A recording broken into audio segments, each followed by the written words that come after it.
Hello YouTube! It's been another week in the reality TV world and it's been a busy week. We had quite a few premieres, we had some returning shows that took a week off, but I will start with old reliable Big Brother. This week in Big Brother world, we had Janky Week and it was a terrible twist as expected. It was just torture for the house guests to be outside the entire week. They were just suffering. The live feeds were basically unwatchable, I would say.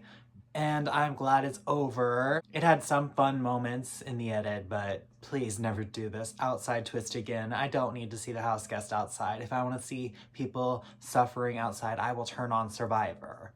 But on to the house guests themselves. I will first discuss the evicted house guest of this week, T-Core, and I am very disappointed. I've said for weeks, T-Core, she is my winner pick.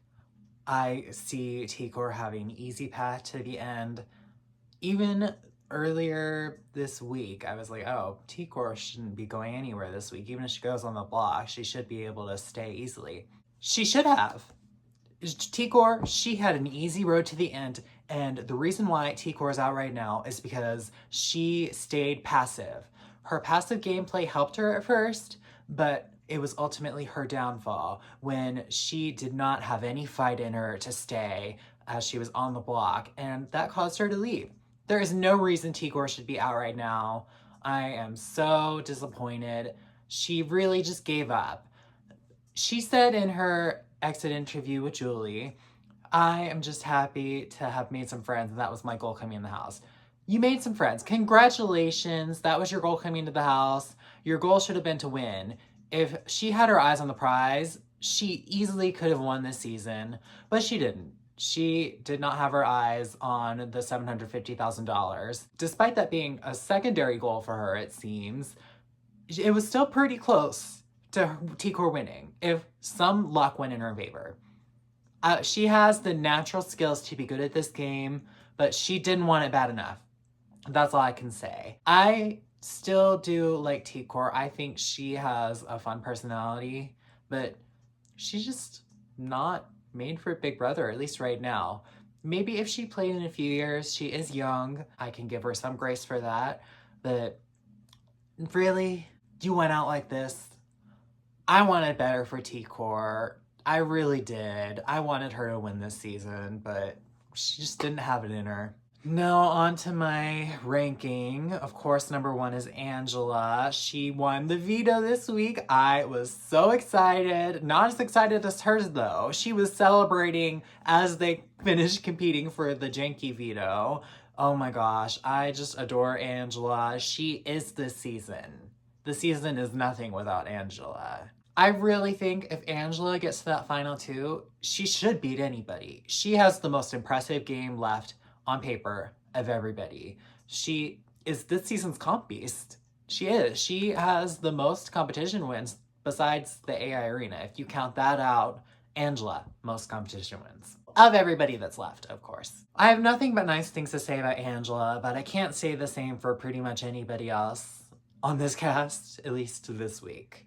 My number two is Leah. She was the HOH. She's the one who got T-Core out. She's the underdog, so getting anybody out that was against her is a good move, but it was not her best move. She absolutely should have gotten Chelsea out this week. If Leah loses this game, we're gonna fall back to this week and be like, oh, no, you should have gotten Chelsea out instead of T-Core. And she had the opportunity to, but she just wanted to play it safe. I am still pulling for Leah, but this could have been a game-losing mistake. I hope she pulls it out. I'm pulling for Leah. I really want to see her have her successful underdog arc. But if you couldn't get Chelsea, T-Core was a good option too. I will say that. She didn't get the number one best target out, but she got number two. Number three on my ranking is Cam. It's not so much him moving up as it is other people moving down, but I am enjoying Cam more this week. He's still the fun guy. He's got a bit of strategy. I think voting out T-Core this week was a good move from him. I'm glad that he finally saw the light and realized, oh, I'm not beating T-Core. So Cam is in the game more than most. I also feel really bad for him in that Chelsea situation. it's clear he doesn't like MJ or Chelsea. Like, Chelsea seems to think that he does. Really, why is Chelsea making his life so much harder than it has to be in the Big Brother house? Shout out my dogs at the crib. Number 4 is Rubina. If you asked me a few days ago, she probably would have been a lot lower. I thought she was giving up. But no, I really saw her fight to stay in that house when she was up against T-Core, her best friend. She was fighting. That's the fight I wanted to see in Rubina. I hope to see that fight continue. I'm not counting on it though. It seems like her and Chemo are just gonna fold and go take orders from Chelsea. And if that happens, you will see Rubina fall down this list. But I will give her some grace and hope that, hey, maybe she will get some stuff going this week besides just taking orders from somebody else. Please, please don't. Next on my ranking is Chemo, and I have pretty much all the same things to say about him. He's lacking the fight. I see so much potential in him if he would just get out from working under people and just take control.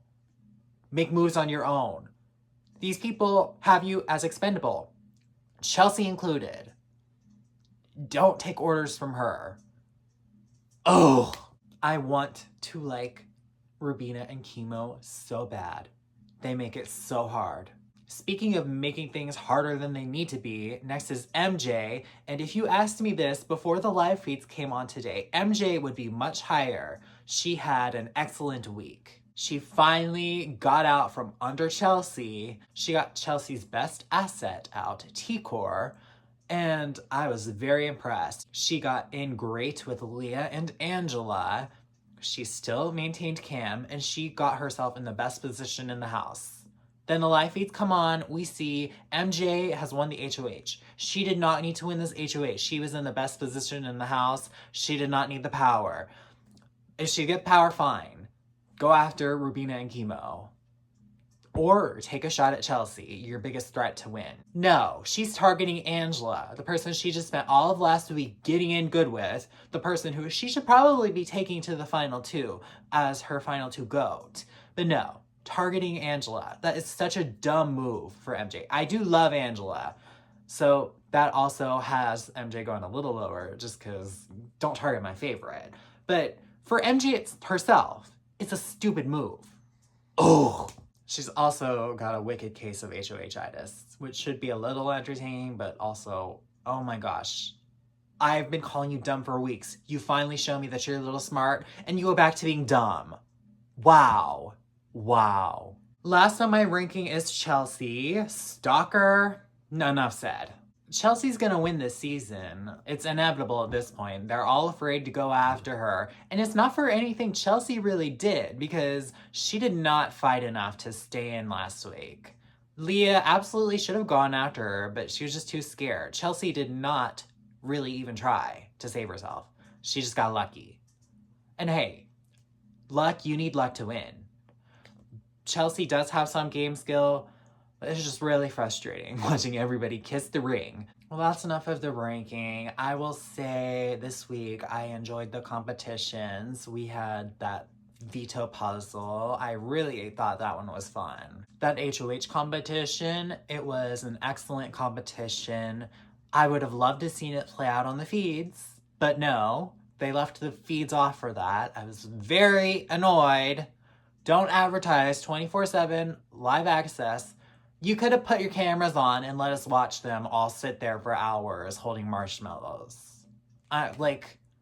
Really. And they were so excited last night to tease, oh look, we're gonna do a live HOH competition. We're gonna start the live HOH competition. Finally, after all season, they haven't done live HOH competitions. They finally give us one. They give us the start of something that's gonna go an hour. They have it set timed for an hour. And it's not even that entertaining. They just used it to fill up time, and we're gonna get a whole long segment that's gonna be obnoxious and another time killer on the Sunday night episode going over the same competition, people stacking blocks, blah, blah, blah, blah, blah, telling us about, oh, I'm using this strategy. Oh, I'm using this strategy. Oh, I'm using this strategy. I don't care. We could have just done this a 5-minute timer and been done with it in the episode. Big Brother. Really. I'm very excited for this week though. We've got Zingbot, we've got the double eviction, but I will tell you right now, I have no hope for this season if Angela is gone next Thursday. That's enough of Big Brother. I will move on to the show that premiered before Big Brother on Wednesday, Survivor. Now, I am a former major Survivor super fan. I have resorted to checking in here and there the past few seasons. I've not really stuck with it besides season 45. But here's some proof that I am a big fan. I've got a signed Kelly Wentworth buff that I've had framed for years. I got it after Second Chances. Love Kelly Wentworth. I've got a few other buffs I was trying to dig up before this video, but I could not find them. I used to wear my Heroes vs. Villains buff everywhere when I was younger. A Survivor, it's just too formulaic now. Everything's the same. The cast are all super fans. There's not really much variety. The competitions, they're all the same. They're not interesting anymore. Like, okay, we're gonna watch these people run around, do a few random obstacles, and then they're gonna build a puzzle. And these people have trained on the same puzzles. We use the same 3 puzzles. How exciting. I'm bored. And loaded up with twists. The most absurd twist ever. You can't even keep track of them. They only have to cast super fans because no regular person, no recruit is going to be able to even catch up with the game because there's too much going on. I think Jeff Probst is too high on his own supply. It's like, bring it down to earth. You do not need all this stuff. The core of any show is the people. Especially reality TV. If you just get a good cast of contestants, you'll have a good show no matter what format they're in. If you go too heavy on twists, that just tells me you don't trust your cast. Because all these twists, they could just fall off and not do anything for all you know. I really started to fall off of Survivor in Heroes, Healers, Hustlers when they did that Final 4 fire-making twist that caused Chrissy to lose. That was my first real, okay. And I guess, no, actually season 33 when they had the racist season where all the minorities were out pre-jury, and that was also the first season that took place in this Fiji run. I was very excited to see Fiji come back at first, but now we're stuck in Fiji forever. That was where everything went wrong. Season 33. I will say there are a few elements of this new era that I do enjoy. I think this shot in the dark twist, it's very good. The 90-minute episodes, I've wanted these forever. Absolutely, they're amazing. The diversity, I'm very happy to see them finally fully giving a diverse cast. I wish the diversity was also level of fan. I don't want to see the same GameBot nerds for every casting slot. Now, onto this premiere itself, I thought it was a pretty boring premiere. It could get better with time, but it was fine. It was enough for me to probably go back for an episode 2. My main interest in watching in the first place was to see Asia, and I loved seeing her in this episode. We saw her get in an alliance with Teeny, who's basically an Asia fan. That was very funny. My favorite moment was Asia versus TK when Asia was trying to yank that key from him. It was like, oh, fight a little harder. You can get it. You can get it. No, TK got it. I did have a few other standouts. I liked Tiana and I liked Sue. But everybody else, they didn't really stick out to me. Well, besides the people on the Yellow Tribe, I'm not even gonna bother remembering the tribe names, because please. John was the first boot, and I wasn't sad to see him go. I wished it was Andy. I think they made the right move in valuing strength because they know that all these challenges are just gonna be strength-based, and you gotta have somebody for strength. It's very annoying. Very annoying. We spent years getting to a place in Survivor where they didn't have to prioritize strength, but look, everything circles back. Now, Andy was the hot topic in this episode. We saw Andy And I immediately knew I was not going to like him when I saw that he works in AI. Everybody who works in AI is pure evil. Like, no. He manifested the situation that he found himself in. If you tell yourself, I'm going to be at the bottom of this tribe, you're going to be put at the bottom of this tribe. When he had his meltdown after the challenge, after he overheated, I think it was an anxiety attack, he said, I was just all alone on this tribe. It's like, yeah, that's the position you put yourself in. You're saying all the right stuff, but you did it to yourself. He is so lucky. The only reason he survived is because of his physical attributes, and he better hope that he delivers on that promise and they win some challenges. And that's enough of Survivor. Now, there was another show airing against Survivor, which I watched live instead of Survivor, The Challenge, because I knew this episode was going to be a good one, and oh, it sure was. The main point of this episode was the eliminations, and we got Tina taking down Emily, and it was epic. Tina totally beasted that elimination. She knocked those nails out of that board. Oh my gosh. Tina totally showed that she is a force to be reckoned with. Everybody probably looked at her and thought, oh, Emily's taking this one. Tina took it. So happy for Tina. I love her. She is one of the greatest personalities in the challenge history. And I'm glad she got to prove I am a competitor. Don't underestimate me. This episode also had the Kara versus Laurel drama, and it was clear that they edited that down. It's like, okay, we're really doing this. We're really editing down drama. I hate editing down drama. I want to see all the drama. I'm a bit of a drama queen. From what we saw, Laurel is dead wrong. Laurel is a menace. I appreciate that for entertainment value, but really, Laurel, you're something else. We also saw CT get eliminated by Nehemiah, and I don't really care. CT's been on too many seasons for me to care.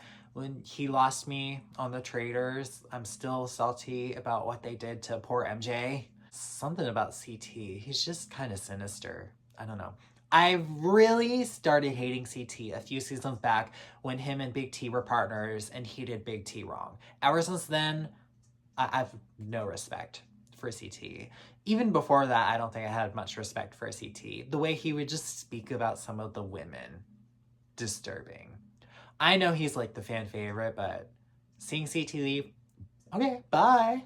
That's enough of the competition reality TV world. I will move on to the Housewives world. We had the premiere of The Real Housewives of Salt Lake City, and I thought this premiere was very contrived. It was clear that all of those girls were trying their best to stir up all the drama they could so they could overcompensate for the lack of Monica. But you could still feel Monica's ghost in this episode. Everything they were teasing, we saw flashes of Monica. They needed Monica this season. I think this season is going to be all the girls doing too much to try to make up for the lack of Monica. But we see that the ratings aren't really on their side at all. Those ratings sure went down from the series high. I know ratings, live TV ratings aren't everything, but they're something. If that's the first place you're premiering, you should be able to not have your numbers fall by over half of what they were in your last few episodes. I did, however, enjoy Mary's scenes in the episode. She did not like the new girl. The new girl called her poor. Mary said, oh, you should have bread in your purse. Oh my gosh, it was so funny. And Angie, you needed to switch those nameplates faster. She did not move quick enough for me. I will say this Mary-Angie duo, I think I can get behind it. I'm already sold. They have a fun chemistry. And Angie's scroll hijink, that was the most entertaining of all their hijinks in this episode for me. I don't know, something about it was just kind of funny. New girl, she came in the scene hot. She came dressed in that heart. She looked fabulous, but those girls were trying to call it a costume. Like, no, this is an outfit. Yeah, it's an outfit. I'm glad that Mary has somebody else that she can discuss fashion with, because we know that those other girls don't know anything about fashion.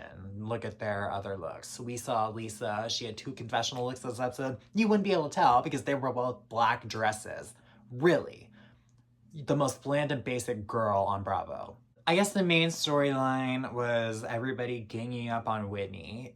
It was long overdue, but I don't feel these girls really earned it because pot meet kettle. All these girls, they're the same brand of evil and nasty that they were trying to come at Whitney for. I think it's real pathetic of Heather, Lisa, and Meredith to team up on Whitney. This is just the same cut somebody off mentality that they tried to have with Monica last season. And Whitney joined in on it. Nope, you should have had Monica's back. And Monica would have had your back in return when everybody was come down at you. You should have known you were next in line. I think this is the most pathetic cast of women that Bravo has ever assembled. All more lame than the last. I'm not sure if I'll make it through this season just on my love of Mary alone. It's not good. But speaking of Monica, she got announced as the new voice of Eva on House of Villains. I wasn't planning on watching because what a downgrade the season 2 cast is compared to season 1. Their only cast choice of interest is the person who was also on season 1. Like, wow. But I'll tune in now. I'm curious to see what type of role Monica has on there, and I'm glad that she is still getting booked. I'm very invested in Monica herself, so I'm excited to see that. We also had last night the Real Housewives of Orange County. They had an episode. I enjoyed the scene with Tamara and Katie and their daughters. I think they had some great insights there, and I like their dynamic. Tamara and Katie, they have a good pairing. I enjoy them. The main storyline of the episode was probably the Heather versus Emily that was set up last week. I shared my thoughts on it then. I stand firm on what I said. Emily is a pathetic tryhard. She was projecting her insecurities onto this situation, and it's like, it's not that serious. And of course, Alexis, she roped herself into it. They all knew Alexis was having a night though, so leave her alone. The episode wasn't that exciting for me. I don't have much to say on it. Oh, but Housewives, can we just get Potomac back? I need something good. Oh, I am worn out from all this reality TV this week. So I'll be back next week to discuss hopefully all these shows. Hopefully I continue watching them all. Oh, I'm on the edge about some of them. Well, stay tuned. Until next time, bye.